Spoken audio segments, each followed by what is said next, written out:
Assalamu alaikum class. Welcome to very first lecture of database management system. Our today's topic is 3-level ANSI Spark architecture. From now onwards we will take all our lectures and classes through video tutorials, audio tutorials or through online group. We have online discussion group. In that group you can post questions. I will answer those questions, and for that, for your class lecture, I have prepared this tutorial for you. Please go through all these slides, at least listen at least once this whole complete lecture for better understanding of remaining lectures. Okay, what are today's section objective? Purpose of the 3-level database architecture, contents of external, conceptual and internal level in 3-level architecture. Purpose of external conceptual and external conceptual internal mappings. Okay, meaning of logical and physical database independence. Okay, 3-लेवल architecture है क्या? A basics for understanding of database management system functionalities. Actually इसमें होता क्या है कि मेरे पास जो डेटाबेस का आर्किटेक्चर वो हम 3 डिफरेंट लेयर्स में डिवाइड कर देते हैं. एक लेयर जो होती है वो एक्सटर्नल लेयर होती है जो कि सारी यूजर्स के अकॉर्डिंग इन्फॉर्मेशन देती है. Second layer is conceptual layer. Conceptual layer में जितना भी आपके डेटाबेस का स्कीमा है वो आप डिफाइन करते हैं. Third one is internal layer. Internal layer में वो जो कोडिंग है, जो आपका सारा स्ट्रक्चर्स है, जो आपकी एसक्यूएल है जिसके थ्रू आपने सारा डेटाबेस लिखना है, क्रिएट करना है, वो सारा आपका इंटरनल लेवल पे आता है. इसके बाद आपका फिजिकल लेवल पे किस तरह आपकी फिजिकली डेटाबेस एग्जिस्टेंस है, किधर पड़ा हुआ है आपका database. 3 level eight which data can be described. Okay, objective of our today section is separate users view from the physical representation. इसका फ़ायदा ये है कि हम क्या करते हैं, जो यूज़र्स का व्यू है और जो हमारी एक्चुअल फिजिकल रिप्रेजेंटेशन है डेटाबेस की, उन दोनों को सेपरेट करने के लिए हमने क्या किया है, एक 3-लेवल आर्किटेक्चर डिफाइन किया हुआ है. एक्चुअली इसका ऑब्जेक्टिव ये है कि ये क्या करे, डिफरेंट जो यूज़र्स के डिफरेंट व्यू हैं उन व्यूज़ को उसी के अकॉर्डिंग यूज़र्स को रिप्रेजेंट करें.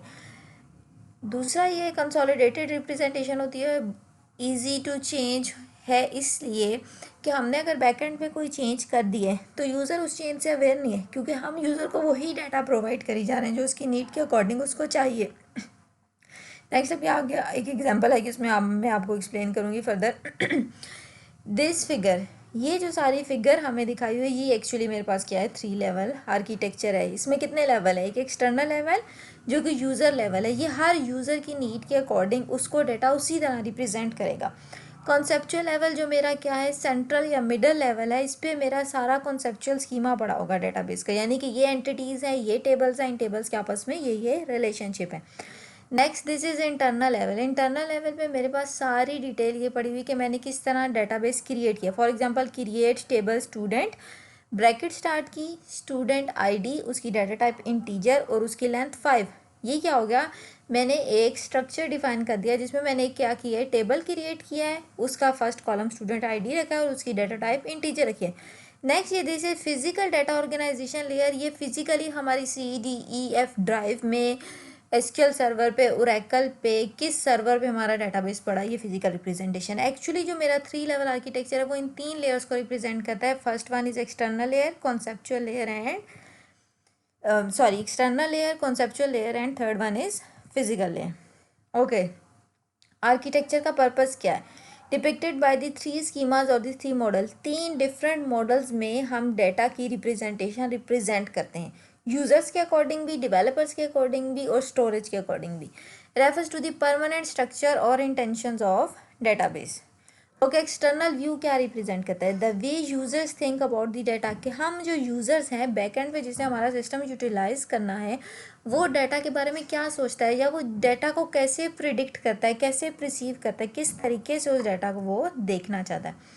एक्सटर्नल व्यू पे क्या होता है, ईच यूज़र, ये वही एक्सटर्नल व्यू आप सब चली जा रहा है. हर यूज़र जो है, each user has a view of the database limited to the appropriate portions of the user perspective and reality. For example, एक ही डेटाबेस है स्टूडेंट की, एक ही डेटाबेस है KFUIT की, उसमें एक टेबल है स्टूडेंट का. उस टेबल के अंदर स्टूडेंट की आईडी भी पड़ी है, नेम भी पड़ी है, उसकी डेट ऑफ बर्थ भी पड़ी है, उसका एड्रेस भी पड़ा है, क्लास, सेक्शन, CGPA, उसकी अटेंडेंस भी पड़ी है. अब जो वो वाला डाटा है स्टूडेंट वाले में, अटेंडेंस हम जो व्यू कर सकते हैं उसमें हम क्या व्यू कर सकते हैं, आपकी, हम उसकी प्रेजेंट मार्क कर सकते हैं, एब्सेंट मार्क कर सकते हैं. आप क्या कर सकते हो, सिर्फ वो अटेंडेंस व्यू कर सकते हो अपनी, ठीक है। हम दोनों के जो है अब एक ही कॉलम है, एक ही डेटाबेस के एक ही टेबल में से दोनों हम टीचर्स के और स्टूडेंट के व्यूज़ जो हैं वो डिफरेंट हो गए, ऐसा ही है। अब जो डेवलपर है उसके लिए एक और एग्जांपल ये हो सकती है कि जो डेवलपर है उसने आपके रिकॉर्ड में क्या एंटर किया है, date of birth of each student.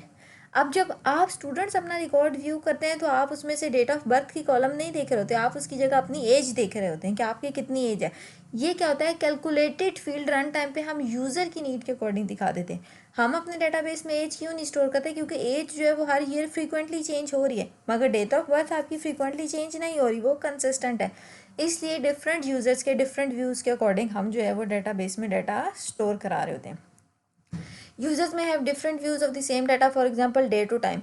एक सिंपल से एग्जांपल दी हुई है कि डिफरेंट यूजर्स के डिफरेंट व्यू कैसे हो सकते हैं, कि जो डेट की कॉलम है या जो डेट की फील्ड है उसको यूजर्स किस तरह व्यू करें। फॉर एग्जांपल अली जो है वो यूँ व्यू करे 21, डे उसको पहले लिखा हुआ नज़र आए, मंथ उसको सेकंड पे लिखा नज़र आए जुलाई, और ईयर 1990 जो भी आपका ईयर है वो आपको एंड पे लिखा हुआ नज़र आए। अली इस तरह चाहता है। और अहमद जो है वो डेट यूँ व्यू करना चाहता है कि सबसे पहले उसको ईयर लिखा नज़र आए 1992 लिखा नज़र आए, देन उसको मंथ लिखा नज़र आए जुलाई, और देन उसको डे लिखा नज़र आए 21। दो यूज़र्स हो गए मेरे पास, अली और अहमद, दोनों के डिफरेंट आपस में व्यू हो गए। ये 3 लेवल आर्किटेक्चर जो है डिफाइन इसलिए किया गया ताकि हम डिफरेंट लेयर्स पे डाटा को डिफरेंट तरीके से स्टोर करें, तो बैकएंड पे उसकी जो प्रोसेसिंग चल रही है या जो हमने क्रिएशन की हुई है वो अफेक्ट नहीं होगी। ओके, मोस्टली एक्सटर्नल व्यू में हमारे पास क्या चीज़ें पड़ी होती हैं, या विजुअल या फिर कैलकुलेटेड डाटा। ये वो डाटा होता है जो हमारा रन टाइम पे क्रिएट हो रहा होता है। एक्चुअली डाटाबेस में कोई और डाटा पड़ा होता है और हम उसे रन टाइम पे क्रिएट करके यूज़र की नीड के अकॉर्डिंग वो डाटा दिखा देते हैं। जिस तरह मैंने आपको एग्जांपल दी कि स्टूडेंट वाले टेबल में आप लोगों ने डेट ऑफ बर्थ का कॉलम बना के सबकी डेट ऑफ बर्थ लगाई हुई है। अब जब यूज़र व्यू करें यानी कि स्टूडेंट्स व्यू करें, वो उसमें से क्या गेट कर लेते हैं, अपनी एज। ये एग्जांपल दी, this is not actually stored in the database but is created when needed, for example age and statistical data. Okay, database management system uses external views to create user interfaces for the different user which both is the facility and a barrier. अब ये कहना चाह रहे हैं जो external view है वो हमारे लिए एक फैसिलिटी भी है कि हम यूज़र्स को उसके अकॉर्डिंग नीड्स के अकॉर्डिंग सारा रिकॉर्ड दे रहे हैं, और हमारे लिए ये एक बैरियर भी है। User external view is created after considering data sets points reports and transaction need. हर एक की नीड के अकॉर्डिंग हम उसे क्या करते हैं, डाटा व्यू करा देते हैं। ये सब हमारे एक्सटर्नल व्यू में आ जाता है। External schema evolves as the user need and modified over time. अब हर दफ़ा एक्सटर्नल स्कीमा हमारा बता रहा है क्योंकि जितने हमारे यूजर्स की नीड है उसके अकॉर्डिंग हम उसको वैसे ही डाटा रिप्रेजेंट करके दे रहे हैं। फॉर एग्जाम्पल यहाँ पर इस टेबल की एग्जाम्पल से इस फिगर में आपको ईजिली समझ आ जाएगा कि एक्सटर्नल व्यू क्या है। किसका डाटा पड़ा हुआ है, एम्प्लॉय डाटा, किसके लिए, सलीमा या जो भी आपने नाम रखा हो यहाँ पर। ओके, ये आपकी फॉर एग्जांपल डेवलपर हैं तो इनके पास डाटा किस फॉर्म में आ रहा है, फर्स्ट नेम आगे आप लोगों ने क्या लिखा हुआ है, राना, लास्ट नेम क्या लिखा हुआ है, असलम, डेट ऑफ बर्थ के एट्रीब्यूट मैंने लिखा हुआ है 12 सितंबर 1970। अब ये भी एक मेरी यूज़र्स भी हो सकती हैं और ये मेरी एक डेवलपर भी हो सकती हैं। अब इनको डाटा किस तरह चाहिए कि फ़र्स्ट नेम भी लिखा नज़र आए और उसके आगे लिखा है नाम, पहला नाम, लास्ट नेम में आपका लास्ट नेम डिस्प्ले हो, डेट ऑफ बर्थ में आपका डे पहले आए, मंथ बाद में आए और ईयर एंड पे आए। ये इनका व्यू है। और नेक्स्ट साइड पे राइट हैंड साइड पे आपके पास सलीम के बाद डाटा पड़ा हुआ है जिसमें सलीम के पास सिर्फ नेम है, उसका फुल नेम उसका डिस्प्ले हो रहा है जिसमें राना असलम लिखा हुआ है। नेक्स्ट वो सिर्फ अपनी एज देखना चाहते हैं, डेट ऑफ बर्थ नहीं देखना चाहते। ये कैलकुलेटेड व्हील है, ये हमारे सेकंड यूज़र का डिफरेंट व्यू है, उनको एज अपनी नज़र आ रही है। और देन वो डिपार्टमेंट्स देखना चाहते हैं, वो डिपार्टमेंट में क्या नज़र आ रहा है, सेल। ये दो डिफरेंट यूज़र हैं, सलीम और सलीमा, इन दोनों की जो नीड्स हैं और दोनों के व्यूज़ हैं वो डिफरेंट है। अब हम ये एक ही एम्प्लॉय डाटा वाले टेबल में या जो भी आपने एम्प्लॉयज़ का टेबल बनाया हुआ है उसमें से डाटा क्या करें, गेट करके इन दोनों डिफरेंट यूज़र्स को दिखा रहे हैं। ओके, किसी को ये एक्सटर्नल व्यू की ना समझ आई, अगर नहीं समझ आई तो आप मुझे क्वेश्चंस भेज सकते हैं, मैं उसके थ्रू आपको व्हाट्सएप पे या फिर जो हमने हैंग आउट बनाया जीमेल का वहाँ पर आपको रिप्लाई कर दूँगी। Okay, next is conceptual view और लॉजिकल व्यू। लॉजिकल या कॉन्सेप्चुअल व्यू यही बता रहा है जहाँ पर हमारी सारी बिजनेस लॉजिक लगती है, यानी कि जहाँ पर हम पूरा स्कीमा डिफाइन करते हैं कि ये मेरी एंटिटीज़ हैं, ये मेरे टेबल्स हैं, ये मेरे एट्रीब्यूट्स होंगे, ये सारे के सारे मेरे क्या हैं, कॉन्सेप्ट्स हैं जो कि कॉन्सेप्चुअल व्यू में पढ़े। ये सारी लॉजिक है कि ये टेबल मैंने क्रिएट करना है, इस टेबल का इस टेबल के साथ रिलेशनशिप बनाना है। फॉर एग्जाम्पल टीचर वाले टेबल का स्टूडेंट के साथ रिलेशन बनाना है, देन स्टूडेंट वाले टेबल का कोर्सेज के साथ रिलेशन बनाना है, टीचर्स वाले टेबल का भी कोर्सेज के साथ रिलेशन बनाना है। ये सब मेरे पास क्या है, conceptual view. A complete description of the information contents of the database. पूरे डेटाबेस के अंदर जितने भी इंफॉर्मेशन कंटेंट हैं, चाहे वो आपकी एंटिटीज़ हैं, चाहे वो आपके एट्रीब्यूट्स हैं, चाहे वो आपके रिलेशनशिप्स हैं, जो सारी चीज़ें डेटाबेस के अंदर हैं वो सारी की सारी आपकी क्या हैं, कॉन्सेप्चुअल स्कीमा में आ जाती हैं।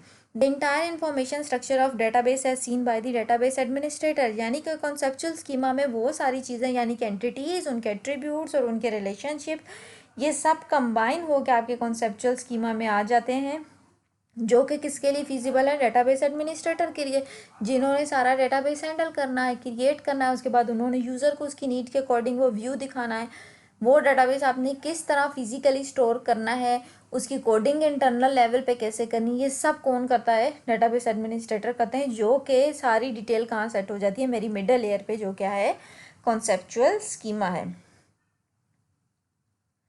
Okay, the community view of data. Actually ये जो मिडल लेवल आर्किटेक्चर है, ये कॉन्सेप्चुअल लेवल इसलिए है कि यहाँ पर सारी एंटिटीज़, एट्रीब्यूट्स, रिलेशनशिप, क्या कॉन्स्ट्रेंट्स लग रही हैं डाटा पे, उनकी सिमेंटिक इन्फॉर्मेशन क्या है उन एट्रीब्यूट्स की, कहाँ पर सिक्योरिटी लगानी है, कहाँ पर हैशिंग लगानी है, कहाँ पर इंडेक्सिंग लगानी है, सारी की सारी इन्फॉर्मेशन आपकी कहाँ पर स्टोर हो रही है, आपके कॉन्सेप्चुअल लेवल पे। All entities, attributes and their relationship are represented है। यहाँ तक समझ आ गया। Okay, contains record type representing entities, data item types with their attributes, relationship and constant. हर चीज़ जो भी डाटाबेस से रिलेटेड है वो सारी की सारी आपकी कहाँ पड़ी होगी, कॉन्सेप्चुअल लेवल में पड़ी होगी। कॉन्सेप्चुअल लेवल क्या करता है, मेरे एक्सटर्नल जो व्यू है, यानी कि जो यूज़र वाला व्यू है, उसको कोई सपोर्ट प्रोवाइड करता है, ऐसे कि वो जो भी यूज़र को डाटा चाहिए, यानी कि वो यूज़र के लिए उस डाटा को अवेलेबल करता है जिस तरह की यूज़र की या एक्सटर्नल लेवल पे यूज़र को डाटा चाहिए। एग्जांपल में मैं यही एग्जांपल दे सकती हूँ आप लोगों को। फॉर एग्जांपल, वो यूज़र ये चाहता है कि मुझे हर दफ़ा जब भी मैं रिकॉर्ड गेट करूँ तो मुझे मेरी एज जो है वो कैलकुलेटेड मिले, या at the end of the year जब भी मैं अपनी सैलरी कैलकुलेट करूँ तो मुझे ग्रॉस सैलरी मुझे नज़र आनी चाहिए। वो क्या करेगा, कॉन्सेप्चुअल लेवल जो है, यहाँ पर इसने एट्रीब्यूट्स जो रखे होंगे, फॉर एग्जांपल ग्रॉस सैलरी का या इनकम का एट्रीब्यूट लिया, उसे मल्टीप्लाई बाय 12 करके यूज़र को रन टाइम पे वो रिजल्ट दिखा देगा कि एनुअली आपकी इनकम कितनी बनती है। Contain semantic information about the data, meaning, security, integrity, ये सारे वही पॉइंट्स हैं जो मैं आप लोगों को भी एक्सप्लेन कर चुकी हूँ। इस डायग्राम पे आ जाओ, यहाँ से आपको कॉन्सेप्चुअल लेवल की समझ आ जाएगी। कॉन्सेप्चुअल स्कीमा या कॉन्सेप्चुअल लेवल में हम किस किस्म का डाटा रखते हैं। ये आपको एक्सटर्नल लेवल पे नज़र आ गया था ना, यूज़र को किस तरह डाटा रिप्रेजेंट कराना या व्यू कराना, वो मेरा क्या है, एक्सटर्नल लेयर में आ गया।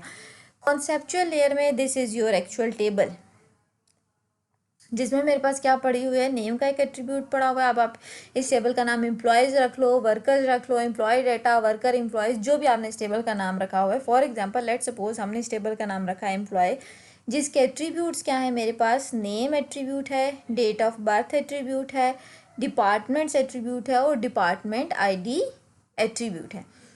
अब नेम में उसने राना असलम और मायरा वास्ती जो भी डेट रखी हुई है, डेट ऑफ बर्थ में उसने डाटा एंटर किया हुआ है, डिपार्टमेंट्स में उसने डाटा एंटर किया हुआ है, डिपार्टमेंट आईडी में उसने डाटा एंटर किया हुआ है। अब इस टेबल में से इस सलीमा यूज़र जो है, इसको डिफरेंट व्यू चाहिए और सलीम यूज़र है उसको डिफरेंट व्यू चाहिए। कॉन्सेप्चुअल लेयर क्या करेगी, ये फिजिबल करेगी कि जो डाटा इसके पास टेबल में पड़ा है वो यूज़र को उसकी नीड के अकॉर्डिंग दिखा दें। अब फॉर एग्जांपल 12 सितंबर 1970 डेट ऑफ बर्थ किसकी थी, राना असलम की थी, जो कि वर्कर है राना असलम हमारी ऑर्गेनाइजेशन में। वो देखना चाहता है यार इस डेट ऑफ बर्थ के अकॉर्डिंग मेरी कितनी एज बनती है, तो हमने इसको एज दिखा दी। और सलीमा ये देखना चाहती थी कि ये मैंने रिकॉर्ड जो एंटर किया यूज़र का, जिसमें पहला नाम राना है और असलम है दूसरा नाम, और उसकी डेट ऑफ बर्थ ये, अब वो इस तरह व्यू करना चाहती थी, हमने उसको डेट ऑफ बर्थ ऐसे व्यू करा दी। और वर्कर जो सलीम है वो हमें ये गेट करना चाहता था कि मुझे मेरी एज बता दो कैलकुलेटेड, तो हमने एक्सटर्नल लेवल पे उसको वैसे ही वो डिटेल प्रोवाइड कर दी जैसे उन दोनों को चाहिए थी। एक्चुअली कॉन्सेप्चुअल लेयर पे क्या हुआ, मेरे पास ये डिफाइन हो गया कि मेरा एक एम्प्लॉय का टेबल है, उसके पास 4 एट्रीब्यूट्स हैं, उन एट्रीब्यूट्स की ये डाटा टाइप्स हैं, उन पे ये हमने कॉन्स्ट्रेंट्स लगाई हुई हैं। फॉर एग्जांपल डिपार्टमेंट आईडी वाले एट्रीब्यूट पे हमने नॉट नल की कंस्ट्रेंट लगाई हुई है। डेट ऑफ बर्थ वाले एट्रीब्यूट पे हमने लिमिट लगाई हुई है कि फॉर एग्जांपल 1970 या 56 से लेके आगे टू डेट तक जितना भी डेट ऑफ बर्थ है वो एंटर हो सकती हैं। डिपार्टमेंट्स वाले एट्रीब्यूट पे फॉर एग्जांपल हमने ये लिमिट लगाई हुई है या कॉन्स्ट्रेंट लगाई हुई है कि इसमें डिजिट्स के अलावा कोई भी डाटा एंटर नहीं हो सकता। ये सारी की सारी सिक्योरिटी जो है, जो मेरे टेबल्स हैं, जो एट्रीब्यूट्स हैं, उनके आपस में रिलेशन, वो मैंने सारी की सारी किस अपनी लेयर पे स्टोर करा दिए हैं, कॉन्सेप्चुअल लेयर पे। Okay, last one is internal और फिजिकल लेयर। अब इंटरनल लेयर पे किस किस्म का डाटा पड़ा होता है? Concerns about the physical implementation of database, कि आपने फिजिकली किस तरह से अपने कंप्यूटर पे डेटाबेस को इम्प्लीमेंट करना है। This level describes how the data is stored in the database. इसमें हमने सिर्फ ये बताना है कि जो डाटा है हमारा वो किस तरह डेटाबेस में स्टोर होगा। DBMS chooses types of data structure. क्या कहता है DBMS? हमें ये फैसिलिटी प्रोवाइड करता है कि हम अपनी मर्जी के डाटा स्ट्रक्चर चूज़ कर लें। ले out data on the storage devices with operating system assess method. ये इंटरनल लेवल पे हमने क्या करना है, डाटा किधर स्टोर कराना है और किस तरह स्टोर कराना है, वो सारा का सारा मेरा फिजिकल्स या इंटरनल व्यू में आ जाता है। ओके, इंटरनल रिकॉर्ड और single record stored does not just contain what we see at the conceptual level. DBMS add the other data. इसमें क्या होता है, इंटरनल लेवल का कंसर्न बेसिकली ये होता है कि मेरे पास कितनी स्टोरेज स्पेस एलोकेशन है, कितनी स्पेस पड़ी है और कहाँ पर मैं वो डाटा जो है अपना वो स्टोर कर सकती हूँ। फॉर एग्जांपल C में स्टोर कराऊँ अपनी डाटाबेस, D में स्टोर कराऊँ, E में स्टोर कराऊँ, इंटरनली कहाँ मैं उसको स्टोर कराऊँ जाके। और मेरे पास क्या होता है, रिकॉर्ड की रिप्लेसमेंट हो जाती है। डाटा कंप्रेशन और इंक्रिप्शन टेक्निक्स हम इंटरनल लेवल पे लगा देते हैं, क्योंकि ये जो है वो मेरी लॉजिक से बिल्कुल हट के, अब मैंने अपने डाटा को पहले इनक्रिप्ट करके भेजना है फॉर सिक्योरिटी पर्पज़, उसके बाद उसको कोई कॉन्सेप्चुअल लेयर पे जाकर डिक्रिप्ट करना है। ये मेरी ऑर्गेनाइजेशन की सिक्योरिटी लेवल से रिलेटेड जितना भी डाटा है। मगर मैंने क्या करना है, अपने इंटरनल लेवल पे एक्चुअली ये बताना है कि फिजिकली इम्प्लीमेंटेशन डेटाबेस की क्या है, रन टाइम परफॉर्मेंस क्या है, किस जगह पे स्टोरेज स्पेस यूटिलाइजेशन कितनी है, कितना जो मेरा डाटा स्ट्रक्चर है वो ऑर्गेनाइज है। ये सारी चीज़ें मैंने अपने इंटरनल लेवल पे बता देनी है। ओके, नेक्स्ट इंटरनल लेवल के बाद फिजिकल लेवल आ जाता है कि जनरली ये सेम ऐसे ही होता है जिस तरह मेरा इंटरनल लेवल काम कर रहा होता है, मगर एक्चुअली रिप्रेजेंटेड फॉर्म में डाटा, यानी कि सिस्टम में या ऑपरेटिंग सिस्टम में डाटा बिट्स या की फॉर्म में या बाइनरी फॉर्म में मेरे पास डाटा पड़ा होता है, 0s और 1 की फॉर्म में। वो जो डाटा मैंने इंटरनल CDEF ड्राइव में स्टोर किया है वो एक्चुअली सिस्टम को किस तरह समझ आ रहा है, बिट्स की फॉर्म में, बाइनरी फॉर्म में जो डाटा पड़ा है, वो सारा का सारा काम मेरा किस लेयर पे होता है, फिजिकल लेयर पर होता है। Okay, internal schema mapping. इसके बाद डिफरेंट मेरे पास स्कीमाज हैं और उन स्कीमाज की मैपिंग किस तरह हो रही है। ऑल्सो ये भी मेरे पास 3 लेवल आर्किटेक्चर का पार्ट है, जिसमें 2 तरह से मेरे पास स्कीमा मैपिंग होती है। ये फर्स्ट क्या लिखा हुआ है, एक्सटर्नल कॉन्सेप्चुअल मैपिंग, यानी कि जो यूज़र वाला व्यू था और जो कॉन्सेप्चुअल व्यू है उसके बीच में मैपिंग कैसे होती है डाटा की। देन कॉन्सेप्चुअल और इंटरनल, जो मेरा लॉजिकल लेयर है, मिडल लेयर, और लास्ट वाली इंटरनल लेयर जिसमें मैंने डाटा स्टोर कराया है, उनके बीच में मैपिंग किस तरह होती है। ओके, एक्सटर्नल कॉन्सेप्चुअल मैपिंग का बेसिक पर्पस क्या है, specifies mapping between objects in the external view to those in the logical view. करता ये क्या है कि मेरे पास जो कॉन्सेप्चुअल एक्सटर्नल व्यू यानी कि यूज़र व्यू में जो ऑब्जेक्ट्स पड़े हैं या जो डाटा पड़े हैं और जो कॉन्सेप्चुअल लेयर में मेरे पास डाटा पड़ा है, उन दोनों के बीच में मैपिंग कराते हैं। Okay, next is conceptual internal mapping, specifies mapping between the objects in the logical model यानी कि कॉन्सेप्चुअल लेयर पे to those in the physical data model independence. इसमें क्या करता है, जो मेरे कॉन्सेप्चुअल लेवल पे डाटा पड़ा है उसको मैप करता है मेरे इंटरनल लेवल वाले डाटा के साथ। ओके, यहाँ से आपको समझ आ जाएगी कि एक्सटर्नल कॉन्सेप्चुअल मैपिंग क्या है और कॉन्सेप्चुअल इंटरनल मैपिंग क्या है। एक्सटर्नल लेवल यानी कि यूजर्स व्यू और कॉन्सेप्चुअल लेवल के बीच में जो मैपिंग हो रही है, यानी कि स्कीमा से डाटा उठा के जो हम यूजर्स को व्यू करा रहे हैं, इन दोनों की मैपिंग को हम क्या कहते हैं, एक्सटर्नल कॉन्सेप्चुअल मैपिंग। और देन इस कॉन्सेप्चुअल मैपिंग में जो डिफाइन होगा कि ये टेबल्स हैं, ये एट्रीब्यूट्स हैं, ये उनकी एंटिटीज़ हैं, उन एंटिटीज़ का कम्बिनेशन हमने इंटरनल किस तरह स्टोर कराना है उसको अपनी फिजिकल लेयर पे या अपनी डिवाइस में किस तरह सिस्टम में स्टोर कराना है, इन दोनों लेयर्स के बीच में जो मैपिंग होती है वो किसके थ्रू होती है, कॉन्सेप्चुअल इंटरनल मैपिंग के थ्रू होती है। Okay, this is the complete diagram of three level architecture. This is user view कि सलीम को डाटा किस तरह नज़र आ रहा है और सलीमा को डाटा किस तरह नज़र आ रहा है, ये इन दोनों के अपने यूजर्स व्यू। नेक्स्ट ये मेरा कॉन्सेप्चुअल लेवल है, इस ग्रीन लाइन के बाद ये मेरा सारा कॉन्सेप्चुअल लेवल है जहाँ पर मेरी एंटिटीज़ डिफाइन होती हैं, एट्रीब्यूट्स डिफाइन होते हैं और उन एट्रीब्यूट्स के अंदर क्या क्या कॉन्स्टेंट्स हैं, क्या सिक्योरिटी कंडीशन है, वो सारा का सारा डाटा मेरा इसके अंदर रिटर्न है। Next this is internal level, यहाँ पर मेरे पास इंटरनल लेवल पे एक्चुअली मैंने यहाँ पर क्या करना होता है, स्ट्रक्चर क्रिएट करना होता है। फॉर एग्जांपल मैं यहाँ लिखूँ क्रिएट टेबल स्टूडेंट ब्रैकेट में, उसमें क्रिएट टेबल एम्प्लॉय ब्रैकेट में मैं उसका नेम लिखूँ, आगे उसकी डाटा टाइप लिख दूँ varchar एक्सेट्रा एक्सेट्रा एक्सेट्रा। ये सारी डिटेल मेरी कहाँ ऐड हो रही है, इंटरनल लेवल पे। इंटरनल लेवल पे ये दो एट्रीब्यूट्स लिखे हुए हैं, उसके बाद उसका नाम लिखा हुआ है, उसकी आईडी लिखी हुई है। For example name Rana Aslam लिखा हुआ है, डेट ऑफ बर्थ उसकी 12/9/70 लिखी हुई है, डिपार्टमेंट उसका 5 लिखा हुआ है, डिपार्टमेंट आईडी उसकी क्या लिखी हुई D001, और सेकंड रो में मरियम वास्ती है नाम और उसकी date of birth and so on. Okay, next last one is physical layer. इस फिजिकल लेयर पे सारा मेरे पास डाटा जीरोज और वन की फॉर्म में किस तरह मेरे पास डाटा पड़ा होता है, वो सारा का सारा बाइनरी फॉर्म में डाटा फिजिकल लेयर पे रिप्रेजेंट हो रहा होता है। एक्चुअली फिजिकली मेरी डाटाबेस कहाँ पर एग्जिस्ट कर रही होती है। Okay, what is data independence, है क्या डाटा इंडिपेंडेंस? ये मेजर आउटकम है थ्री लेयर आर्किटेक्चर की, ये हमें फैसिलिटी प्रोवाइड करता है डाटा इंडिपेंडेंस की। डाटा इंडिपेंडेंस का मतलब ये कि मैं अगर एक जगह चेंज कर रही हूँ एक लेयर पे, फॉर एग्जांपल फिजिकल लेयर में डी से उठा के ई में अगर डाटा मूव कर रही हूँ तो यूज़र को उससे कोई फ़र्क नहीं पड़ेगा, जिसको डेट ऑफ बर्थ या फिर अपने सैलरी नज़र आ रही है, ग्लॉस सैलरी, उसको कोई फ़र्क नहीं पड़ेगा। इसने पहले डी ड्राइव से उठा के मुझे डाटा दिखाया था, यहाँ ई ड्राइव से मुझे उठा के इसने डाटा दिखाया था। इसकी डेफिनेशन क्या है डाटा इंडिपेंडेंस की? The immunity of application to change in storage structure and access strategy. इसका मतलब ये है कि मेरे पास कितनी इम्यूनिटी है या कितने चांसेस है, मैं एक लेयर पे चेंज करती हूँ और वो किसी अपर लेयर पे या लोअर लेयर पे उस चेंज का इफेक्ट नहीं होता। Okay, changes in the lower level do not affect the upper level. इसका क्या मतलब? डाटा इंडिपेंडेंस ये मुझे फैसिलिटी प्रोवाइड करती है, ऐसा नहीं कि मैंने एक लेयर पे चेंज किया तो सारे के सारे यूजर्स भी उस डाटा से अफेक्ट हो जाएंगे। नहीं, यूजर्स को वही सारी डिटेल मिलती जाएगी, मैंने सिर्फ जिस लेवल पे चेंज किया वो चेंज उसी लेवल को अफेक्ट करेगी। Don't take it word to word. हर एक ऐसा नहीं होगा एक लेवल ने चेंज की दूसरे पे भी चला गया, दूसरे की वजह से तीसरे में भी इनकन्सिस्टेंट होगी। नो, हर लेयर पे डाटा इंडिपेंडेंट पड़ा हुआ है तो इंडिपेंडेंटली उनमें चेंजेस हो रही हैं तो इफेक्ट्स इतने ज़्यादा नहीं होंगे। Okay, two types of data independence होती है मेरे पास, एक लॉजिकल डाटा इंडिपेंडेंस होती है और एक फिजिकल डाटा इंडिपेंडेंस होती है। एक्चुअली लॉजिकल डाटा इंडिपेंडेंस मेरे पास क्या होती है, sorry, changes in the conceptual model do not affect the external view. क्या मतलब हुआ लॉजिकल डाटा इंडिपेंडेंस या कॉन्सेप्चुअल डाटा इंडिपेंडेंस का मतलब कि लेयर 2 में मैं अगर कोई चेंजेस कर रही हूँ तो वो यूजर्स को अफेक्ट नहीं करेंगी।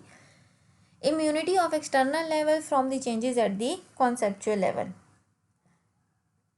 इसका ये मतलब है कि मेरे पास जितनी भी चेंजेस हो रही हैं लॉजिकल लेवल पे, यानी कि एंटिटीज़ के अगर मैंने नाम चेंज कर दिए, कोई एट्रीब्यूट की डाटा टाइप चेंज कर दी है तो वो यूज़र्स को नहीं पता लग रहा। यूज़र्स को अगर डेट ऑफ बर्थ चाहिए तो उसको डेट ऑफ बर्थ मेरी डेट ऑफ बर्थ की फील्ड से कैलकुलेटेड मिल रही है। फॉर एग्जाम्पल मैंने डेट ऑफ बर्थ के कॉलम में पहले डे सेलेक्ट किया हुआ था, फिर मंथ और फिर ईयर।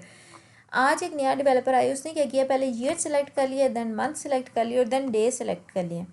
तो ये यूज़र को नहीं पता लगेगा कि हमने अपनी डेट ऑफ बर्थ का जो फॉर्मेट है वो चेंज कर दिया। उसको सिर्फ ये व्यू चाहिए था कि मेरी एज क्या है आज की डेट में कैलकुलेटेड जब मैं रिकॉर्ड निकालूंगा। इसलिए क्या ये बताना चाह रहे हैं कि लॉजिकल डाटा इंडिपेंडेंस का मतलब ये कि हम जब भी कॉन्सेप्चुअल लेवल में कोई चेंजेस कर रहे हैं तो वो हमारे एक्सटर्नल लेवल को अफेक्ट नहीं करें। ओके, टाइप्स ऑफ चेंजेस क्या हो सकती हैं? आप कोई नई फाइल ऐड करें या किसी फाइल की इंडेक्सिंग ऐड कर दें, कोई न्यू फील्ड ऐड कर दें अपने टेबल में, आप अपनी डेट ऑफ बर्थ की जिस तरह मैंने कहा उसका टाइप चेंज कर दें, फॉर एग्जांपल पहले मंथ ईयर डेट ले आए, या कोई एट्रीब्यूट डिलीट कर दें। यूज़र को इससे कोई फ़र्क नहीं पड़ेगा कि आप टेबल में किस किस्म की चेंजेस करें। ओके, सेम ऐसे ही मेरे पास फिजिकल डाटा इंडिपेंडेंस क्या करती है, changes in the internal mode do not affect the conceptual mode. For example मेरी अभी जो डाटा पड़ा होता वो डी ड्राइव में पड़ा था, ई ड्राइव में पड़ा था, मैंने क्या किया, उठा के उसको एफ ड्राइव में रख दिया।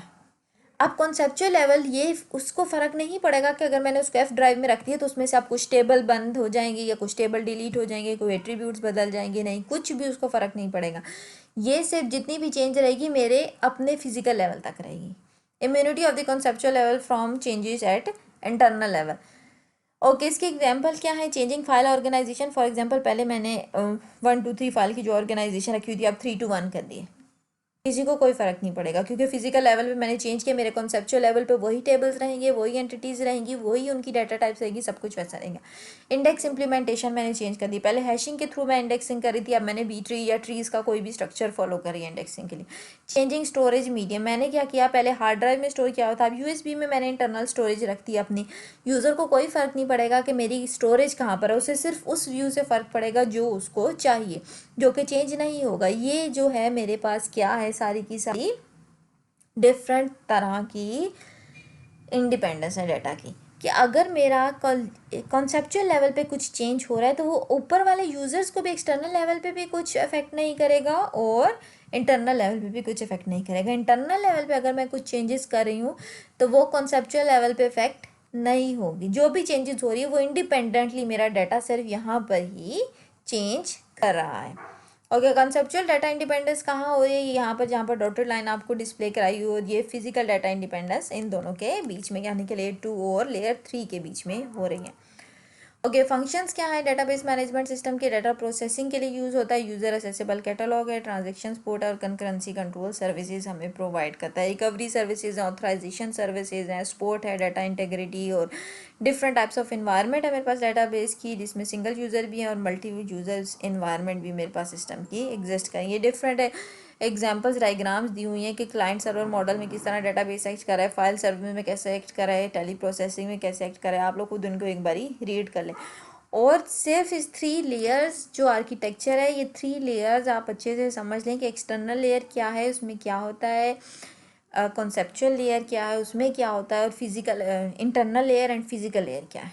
That's all. ये सिर्फ आपका 3 लेवल आर्किटेक्चर है। अगर आपको ये समझ आ गया, इसका मतलब कि आपको डेटाबेस की बेसिक्स जो हैं वो समझ आ गई।